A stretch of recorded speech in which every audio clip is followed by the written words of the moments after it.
Hello दोस्तों, आज के क्लास में हम लोग यूपी डीएलएड प्रथम सेमेस्टर के विज्ञान विषय के राजन सीरीज का लघुत्तरीय प्रश्न पढ़ेंगे। ये विज्ञान विषय के राजन सीरीज का 11वां क्लास है। तो आइए आज का क्लास शुरू करते हैं। इसमें हम लोगों को प्रश्न संख्या 59 से पढ़ना था। तो प्रश्न संख्या 59 दिया है, लघु बीजाणु या परागकण की संरचना बताइए।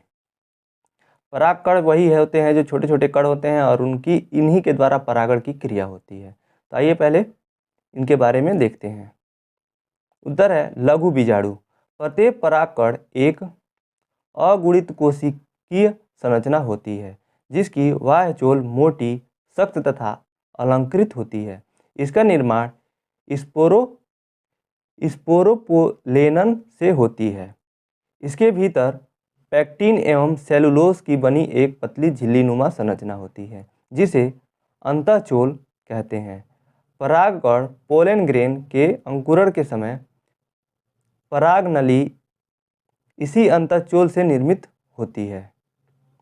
इन भित्तियों के अंदर कोशिका द्रव्य पाया जाता है तथा इस द्रव्य में एक बड़ा केंद्रक होता है। लघु बीजाणु नर युग्मकोद्भिद की पहली कोशिका होती है। प्रत्येक कुल एवं पौधों में परागकणों की संरचना उसके बाह्य चोल के अलंकरण से पृथक हो जाती है, जिस कारण यह लक्षण वर्गीकरण के एक महत्वपूर्ण भूमिका निभाता है।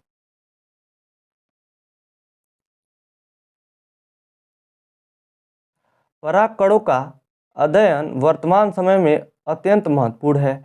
एलर्जी तथा अपराध विज्ञान में भी इसका ज्ञान जरूरी माना जाता है। यह एक प्रकार का संपूर्ण विज्ञान है जिसके अंतर्गत परागकणों का आकार, प्रकार तथा अलंकरण का अध्ययन किया जाता है। इसमें अगला हेडिंग है लघु युग्मक जनन, माइक्रोगैमेटोजेनेसिस। परागकणों से नर युग्मकों के बनने की क्रिया को जनन कहा जाता है। यह क्रिया सामान्यतः परागकोशों में ही होती है, अर्थात परागकण जब परिपक्व अवस्था में ही परागकोश से पृथक हो जाते हैं तब परागण होता है। इस क्रिया में सर्वप्रथम यह केंद्रक एक किनारे करके एक बड़ी रिक्तिका बनाता है। तत्पश्चात इस कोशिका में सूत्री विभाजन के फलस्वरूप दो कोशिकाएं बनती हैं, जिससे एक छोटी जनन कोशिका तथा दूसरी बड़ी कायिक कोशिका होती है। दूसरा विभाजन जनन कोशिका में होता है, जिसके फलस्वरूप दो नर युग्मक निर्मित होती है। इस स्तर पर परागकण 3 कोशिकाएं, कायिक कोशिका तथा 2 नर युग्मक हो जाता है, अर्थात आवृत बीजी का लघु युग्मकोद्भिद 3 कोशिकाएं होती हैं। प्रश्न के 60 है, मिश्रण क्या है या कितने प्रकार का होता है, इसकी विधियों को बताइए। उत्तर, जब 2 अथवा 2 से अधिक द्रव्यों को किसी भी अनुपात में मिश्रित कर दिया जाता है तो तैयार पदार्थ को मिश्रण कहते हैं। मिश्रण के गुण उसके अवयवों के गुणों के मिश्रण के रूप में दिखाई देते हैं। जैसे शरबत जो पानी और चीनी मिलाकर बनाया जाता है। इसमें पानी के गुण भी होते हैं और चीनी के भी गुण पाए जाते हैं। इसका अर्थ हुआ जब मिश्रण भी बनाएंगे कि किसी भी अनुपात में मिश्रण बना देते हैं। मिश्रण के लिए यौगिक का तो रूल है कि निश्चित अनुपात में ही मिलते हैं। जो पदार्थ जिस अनुपात में मिलता है उसी अनुपात में रहेगा, उसको हम लोग यौगिक कहते हैं। और मिश्रण होता है कि किसी भी अनुपात में किसी 2 चीज़ों को मिला दिया एक में, उसी को मिश्रण कहते हैं। अब मिश्रण में दोनों का गुण पाया जाएगा। जो भी 2 चीज़ मिलाएंगे या 3 चीज़ मिलाएंगे जिसमें भी, तो वो दोनों का गुण उसमें विद्यमान होगा, उसको मिश्रण कहते हैं। जैसे कि शरबत में पानी चीनी मिलाया जाता है तो मीठा भी लगता है और पानी वो द्रव अवस्था में भी रहता है, पानी मिलाया जाता है तो। नीचे दिया है मिश्रण 2 प्रकार के होते हैं, समांगी होमोजीनियस तथा विषमांगी यानी हेट्रोजीनियस। समांगी मिश्रण उस मिश्रण को कहते हैं जिसके प्रत्येक भाग के गुण दूसरे भाग के गुणों के समान होते हैं, जैसे शरबत। असमांगी मिश्रण उस मिश्रण को कहते हैं जिसके गुण अलग अलग भागों में अलग अलग होते हैं, जैसे चीनी एवं नमक का मिश्रण।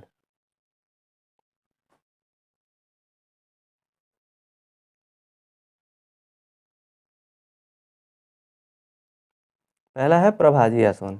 इनको अलग करने के गुण भी तो पूछा था, तो मिश्रण को अलग करने के गुण भी दिए हैं प्रभाजी आसवन यानी फ्रैक्शनल डिस्टिलेशन। प्रभाजी आसवन के द्वारा उन मिश्रित द्रवों को अलग करते हैं जिनके क्वथनांक में अंतर बहुत कम होता है, अर्थात द्रवों के क्वथनांक एक दूसरे के समीप होते हैं। भूगर्भ से निकाले गए कच्चे तेल में से शुद्ध पेट्रोल, डीजल, मिट्टी का तेल आदि इसी विधि द्वारा अलग किए जाते हैं। जलीय वायु, लिक्विड एयर से विभिन्न गैसें भी इसी विधि द्वारा पृथक की जाती हैं। यानी प्रभाजी आसवन में जिनके जो क्वथनांक का डिफरेंस बहुत कम होता है उसको अलग किया जाता है। दूसरा है वर्णलेखन, क्रोमेटोग्राफी। यह विधि इस तथ्य पर आधारित है कि किसी मिश्रण के विभिन्न घटकों की अवशोषण क्षमता अलग अलग होती है तथा वे किसी अवशोषक पदार्थ के विभिन्न दूरियों पर अवशोषित होते हैं तथा इस प्रकार अलग कर लिए जाते हैं। तीसरा है भाप आसवन, स्टीम डिस्टिलेशन। भाप आसवन के द्वारा ऐसे कार्बनिक पदार्थ को शुद्ध किया जाता है जो जल में अघुलनशील होते हैं परंतु भाप के साथ वाष्पशील होते हैं।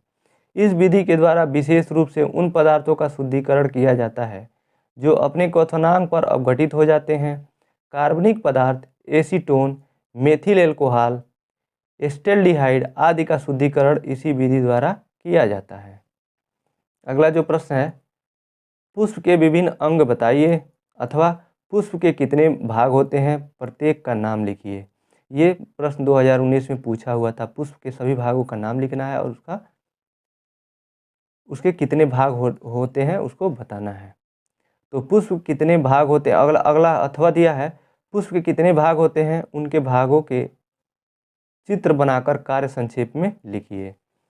तो देखिए यहाँ पे ये बायोलॉजी का प्रश्न आ गया। ये देखिए कि ये 11वां क्लास है, फिर भी अभी साइंस ख़त्म नहीं हुआ, हालांकि पूछा 25 नंबर में ही जाता है।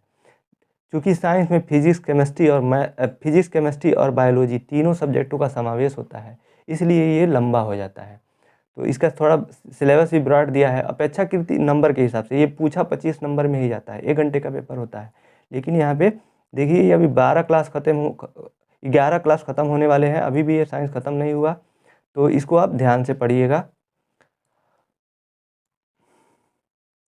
इसका उत्तर है पुष्प के विभिन्न अंग, डिफरेंट पार्ट्स ऑफ फ्लावर। पहला होता है वाह्यदल। वाह्यदल किसे कहते हैं? सबसे पहले आप फिगर देख लीजिए, फिगर देख के उसके बाद पढ़ेंगे तो ज़्यादा स्पष्ट होगा। नीचे दिया हुआ है फिगर, ये है पुष्प का फिगर। इसको आप 1-2 बार बनाइएगा जिससे ये, और नामांकित चित्र इसको याद कर लीजिएगा कि किस भाग को क्या कहते हैं। ये पुष्प का खुला हुआ चित्र है, यानी बीच से काट दिया जाए पुष्प को तो वो फिगर बनाया गया है, तभी तो सारे नाम स्पष्ट होंगे। तो इसका जो बीच वाला ये पार्ट होता है, ये देखिए, ये बीच वाला पार्ट होता है, इसको जायांग कहते हैं। इसको उठा के यहाँ ला दिया है, देखिए ये जायांग में होता है। जो सबसे ऊपर होता है ये वर्तिकाग्र होता है, और जो बीच में छोटा सा डंडी होती है इसको वर्तिका कहते हैं, और ये चौड़ा वाला भाग बीच में होता है इसको अंडाशय कहते हैं, और ये जो सब जिस पे स्थित होता है इसको पुष्पासन कहते हैं, ये नीचे वाला, और पुष्पवृंत कहते हैं नीचे वाले पार्ट को, और ये पूरा ये जायांग का फिगर है। तो ये तो अंदर का हो गया बनावट, लेकिन जो पुष्प का बाहरी जो ये पंखुड़ियाँ होती हैं इनको कहते हैं बाह्य दलपुंज। यहाँ पे देखिए अलग इसको यहाँ बना दिया है। और जो ये छोटे छोटे डंडी होते हैं ये इसको कहते हैं पुमंग कहते हैं। पुमंग के ऊपर इसको जो छोटा सा गोल सी जो संरचना होती है, ये वाला, इसको देखिए कहते हैं हम लोग पुंकेसर। यहाँ लिखा हुआ है ये पुंकेसर। तो आप नामांकित चित्र बना लीजिएगा, चित्र देख लीजिए आप। और अब यहाँ पढ़ते हैं, ऊपर चलिए, अब दिया हुआ है इसके भागों के बारे में पढ़ते हैं। तो पहला जो भाग दिया था वो दिया था बाह्य दलपुंज। बाह्य दलपुंज हम लोगों ने क्या देखा था? बाह्य दलपुंज बाहर की जो पंखुड़ियाँ होती हैं उनको बाह्य दलपुंज कहते हैं। यह पुष्प का सबसे बाहरी चक्र होता है, ये हरे तथा छोटी पत्तियों जैसे होती है। इसकी प्रत्येक इकाई को बाह्य दलपुंज, सेपल कहते हैं। यह कली में जननांगों की सुरक्षा करने का कार्य करती है। अब होता है दलपुंज। कोरोला, यह दलपुंज का दूसरा चक्र है तथा यह बाह्य दलपुंज के भीतर की ओर होता है। यह रंगीन तथा सुंदर होने के कारण इसका प्रमुख कार्य परागण हेतु कीटों को आकर्षित करना। इसकी इकाई दो दल पेटल कहते हैं। जो ये पत्ती के आकार का होता है, जो ये वो होता है बाह्य दलपुंज, और जो पंखुड़ियों जो होती हैं, सुंदर जो होते हैं और कोमल होता है, उसको दलपुंज कहते हैं। तीसरा है परिदलपुंज। जिन पदार्थों में बाह्य दलपुंज तथा दलपुंज में अंतर स्पष्ट होता है, यह परिदलपुंज कहलाते हैं। इसकी क्रिया को परिदल कहा जाता है। परिदलपुंज रंगीन होने पर दलाभ या रंगहीन होने पर सेप्लॉयड अथवा बाह्य दलाभ कहलाता है। चौथा जो इसका भाग है पुष्प का, वो है पुष्पवृंत। पुष्प जिस डंठल, तने अथवा शाखा से जुड़ा होता है उसे पुष्पवृंत कहते हैं। पांचवा है पुष्पासन। पुष्पवृंत का अग्रस्त भाग पुष्पासन होता है, जिसके ऊपर पुष्प के अन्य भाग लगे हुए होते हैं। देखिए यहाँ फिगर देख लीजिए आप पुष्पासन का। ये है पुष्पासन। पुष्पासन ये नीचे वाला ये भाग होता है जिसपे ये पूरा, जिसका आधार और सपोर्ट होता है, उसी को पुष्पासन कहते हैं। पुष्पासन के बाद है छठवां पुमंग। यह पुष्प का तीसरा चक्र होता है। इसके प्रत्येक सदस्य को पुंकेसर कहते हैं। पुंकेसरों के समूह को पुमंग कहा जाता है। पुंकेसर पुष्प का नर जननांग होता है। प्रत्येक पुंकेसर को 3 भागों में विभक्त किया जा सकता है: लंबी पुतंतु, अग्रस्त परागकोश तथा दोनों को जोड़ने वाली योजी। आगे दिया है प्रत्येक परागकोश में 1 या 2 कोष्ठ और प्रत्येक कोष्ठ में 2 पराधमनियाँ होती हैं। इस प्रकार के द्विकोष्ठी परागकोश में 4 पराधमनियाँ मिलती हैं। सातवां दिया है जयांग। यह पुष्प का चौथा अंतिम चक्र है तथा सबसे सुरक्षित भीतरी भाग है, जिसकी इकाई स्त्री केसर अंडप कहलाती है। यह पुष्प का मादा जननांग है, जिसमें अंडप तीनों भागों से मिलकर बनता है। इसके निचले भाग अंडाशय बीजांड होते हैं। निचले भाग में क्या होते हैं? अंडाशय और बीजांड होते हैं। अंडाशय से जुड़ी एक पतली नली नुमा संरचना होती है, जिसे वर्तिका कहा जाता है। इसके अंत में वर्तिका स्टिग्मा स्थित होता है। वर्तिका का कार्य पराग कणों को ग्रहण करना होता है। इन पराग कणों में जो पराग नली निकली होती है, वह वर्तिका से होकर बीजांड तक पहुंचती है। तो ये रहा विस्तृत पुष्पों के बारे में, पुष्पों के भाग और उनका फिगर और सभी भागों के बारे में। इसको आप तैयार कर लीजिएगा। ये प्रश्न देखिए 2019 में पूछा हुआ भी है। पुष्प कितने प्रकार के होते हैं, प्रत्येक का नाम लिखिए। यहाँ फिगर भी पूछ सकता है। फिगर तो नहीं पूछा है 2019 में, लेकिन फिगर भी पूछ सकता है इसका। तो अगला प्रश्न है प्रश्न संख्या 62। मात्रक से आप क्या समझते हैं? देखिए यहाँ फिर से फिजिक्स आ गया। उत्तर: भौतिक राशि के मापन हेतु उसी राशि के एक निश्चित परिमाण को मानक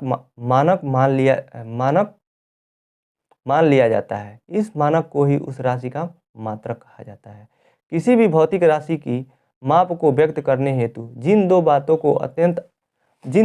बातों की अत्यंत आवश्यकता होती है, वो है, पहला है मात्रक, जिसमें उन भौतिक राशियों की माप को व्यक्त किया जाता है, उसको मात्रक कहते हैं। और दूसरा जो है वो है संख्यात्मक मान, इसको एन से दर्शाते हैं, जो यह व्यक्त करता है कि वह मात्रक उस भौतिक राशि में कितनी बार आया है। ऐसे अब इसको उदाहरण से समझते हैं। उदाहरण है, एक छड़ की लंबाई 1.73 मीटर है। यहाँ पर भौतिक राशि लंबाई का मात्रक मीटर तथा संख्यात्मक मान 1.73 है। यदि मात्रक सेंटीमीटर में लिया जाए तो छड़ की लंबाई 173 सेंटीमीटर प्राप्त होगी, और यदि मात्रक मिलीमीटर में हो तो वही लंबाई 1730 मिलीमीटर प्राप्त होगी। इससे यह ज्ञात होता है कि किसी राशि का मात्रक जितना छोटा होता है उसका संख्यात्मक मान उतना ही बड़ा होता है।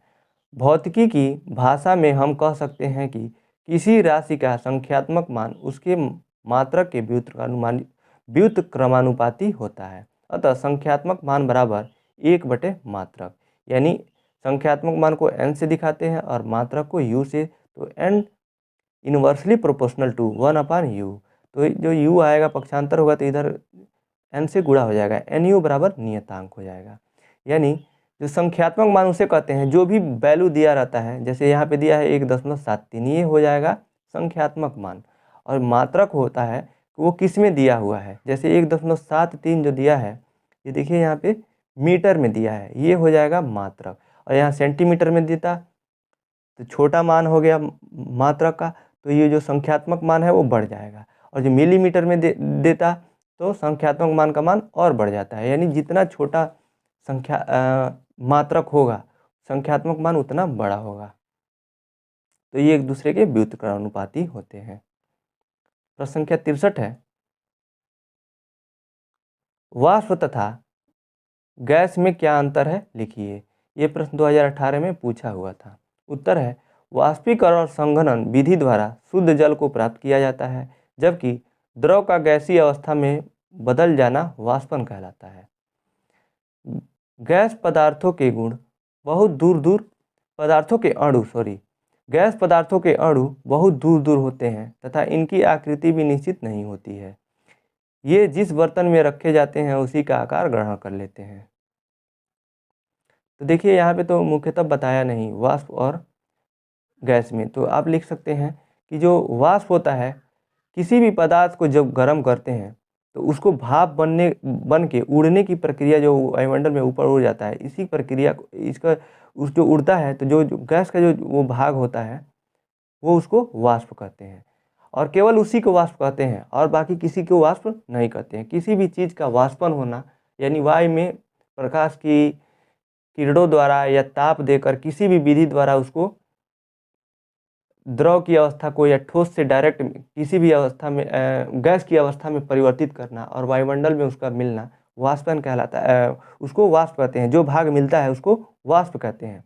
और गैस तो किसी भी चीज़ का गैस होता है, जैसे हवा है, ये भी एक गैस है, उसमें विभिन्न गैसें हैं। और गैस का आकार और आयतन दोनों अनिश्चित होता है। आप जिस एक रूम में और जो कोई भी गैस छोड़ दीजिए तो रूम का आकार ग्रहण कर लेगा। जिस भी आकृति को उसको ढालना चाहे वो ढल जाएगा। उसका आकार और आयतन दोनों अनिश्चित होता है, तो ये अंतर हो जाएगा। अगला है प्रश्न संख्या 64, भंगुर तथा घातवर्ध पदार्थ किसे कहते हैं, प्रत्येक का एक एक उदाहरण लिखिए। उत्तर, भंगुर पदार्थ उसे कहा जाता है जो किसी चोट के द्वारा छोटे छोटे टुकड़ों में विभक्त होकर अंत में चूर्ण बन जाता है, जैसे कांच, कोयला, गंधक आदि।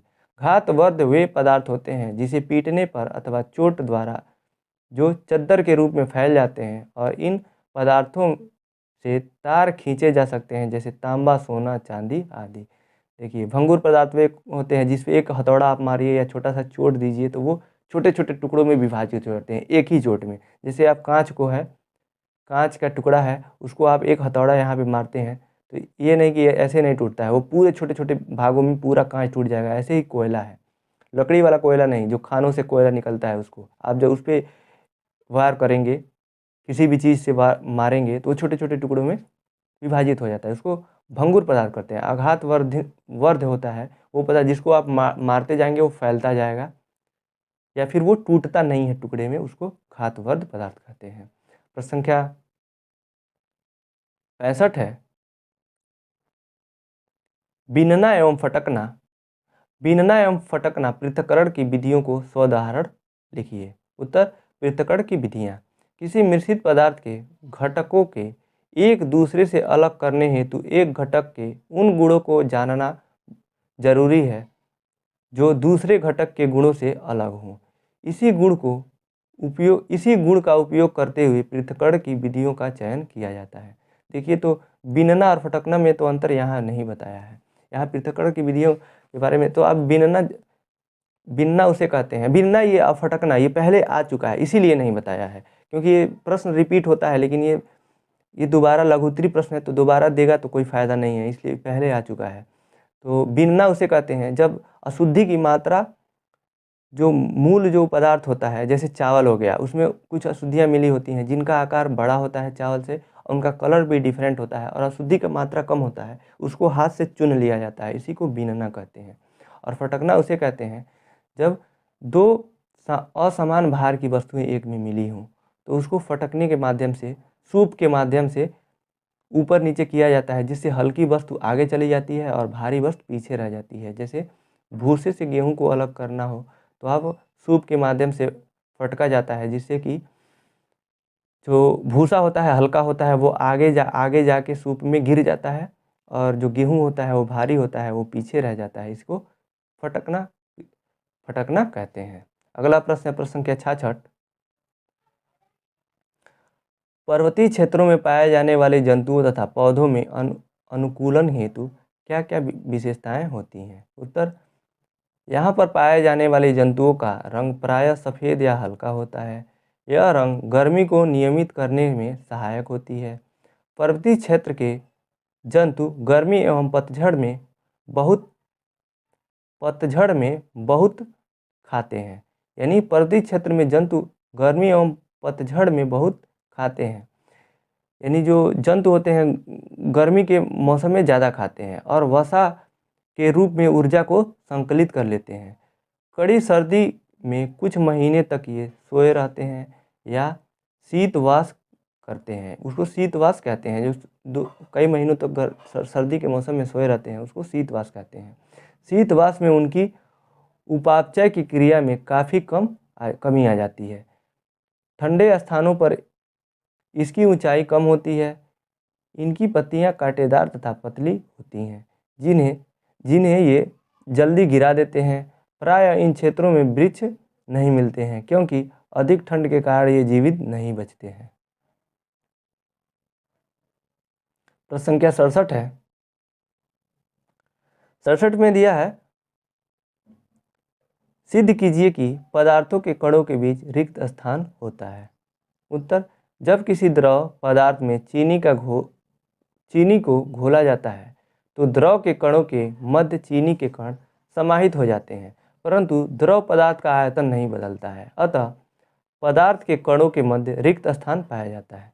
इसको आप ऐसे समझ सकते हैं कि जब एक गिलास आप ले लीजिए पानी, एक गिलास आप जल ले लीजिए, पूरा एक मार्क कर लीजिए, यहाँ तक भर लीजिए और यहाँ पे निशान लगा लीजिए और उसके बाद उसमें चीनी मिलाते जाइए। देखिए घुलता जाएगा और मिलता जाएगा उसमें। फिर से एक और चम्मच मिलेगा। आप 4-5 चम्मच चीनी डाल देंगे और मिला देंगे, लेकिन जहाँ आप निशान लगाए रहेंगे वहाँ से वो पानी का सतह ऊपर नहीं जाता है। इसका मतलब पानी उतना ही है और चीनी गायब होता जा रहा है। इसका मतलब कि जो जल के बीच अणुओं के मध्य स्थान है, उसी स्थान पे जाके जो ये चीनी के कण हैं वहाँ फिक्स हो जा रहे हैं, यानी मिल जा रहे हैं। इससे स्पष्ट होता है कि किसी भी पदार्थ के बीच में के कणों के मध्य खाली स्थान होता है।